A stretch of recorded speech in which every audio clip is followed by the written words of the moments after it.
Kryeministri Edi Rama ka reaguar sërish për debatin që lidhet me projektin e Zvërnecit, duke bërë një paralelizëm me modelin e zhvillimit turistik në Portugali. Në një postim në rrjetet sociale, Rama argumenton se mbrojtja e natyrës dhe zhvillimi ekonomik nuk janë një proces që përjashtojnë njëra tjetrën, ndaj dhe projekti i Zvërnecit ka të njëjtin qëllim. Ndërkohë nga Pogradeci, edhe Ministri i Turizmit, Kulturës dhe Sportit, Blendi Gonxha, ka reaguar lidhur me protestat kundër projektit në zonën e Zvërnecit, duke deklaruar se qeveria po i ndjek me vëmendje shqetësimet e ngritura nga protestuesit dhe se kërkohet një analizë e kujdesshme për të gjetur ekuilibrin mes zhvillimit dhe mbrojtjes së mjedisit. Nuk diskutohet që ne jetojmë në Tiranë dhe kemi shumë qartë që është një situatë e cila kërkon një vëmendje dhe kërkon një analizë dhe kërkon një reflektim shumë thellë. Nga pikpamja e rëndësisë dhe vlerës së zhvillimit turistik, qoftë për zonën e Zvërnecit, apo qoftë edhe për shembuj të ngjashëm, qoftë në rajon, qoftë në Shqipëri, të jemi të përgatitur që në një dialog, në një moment që ne do kemi natyrisht nevojë të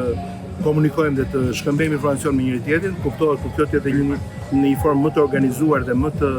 strukturuar, e cila deri tani nuk ka ndodhur sepse ka pasur me sa duket edhe vetë protesta nevojën e vetë që të shfryjë. Gonxha tha gjithashtu se qeveria respekton të drejtën e protestës dhe e konsideron atë një shprehje të lirisë demokratike në vend, ndërsa për balancën mes zhvillimit ekonomik dhe mbrojtjes së mjedisit, ai u shpreh se bëhet fjalë për një proces delikat, veçanërisht në kushtet kur Shqipëria synon integrimin në Bashkimin Evropian. Kjo është një gjë që bëhet në një moment kur Shqipëria ndodhet në fazën e integrimit dhe përafrimit sa i takon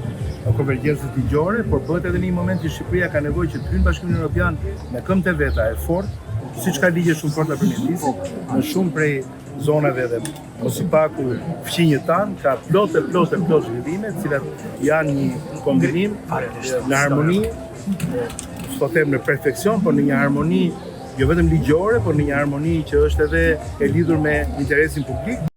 Gonxha dënoi gjithashtu incidentin e ndodhur gjatë protestës, duke e cilësuar atë një ngjarje të papranueshme dhe duke kërkuar që përgjegjësit të përballen me drejtësinë.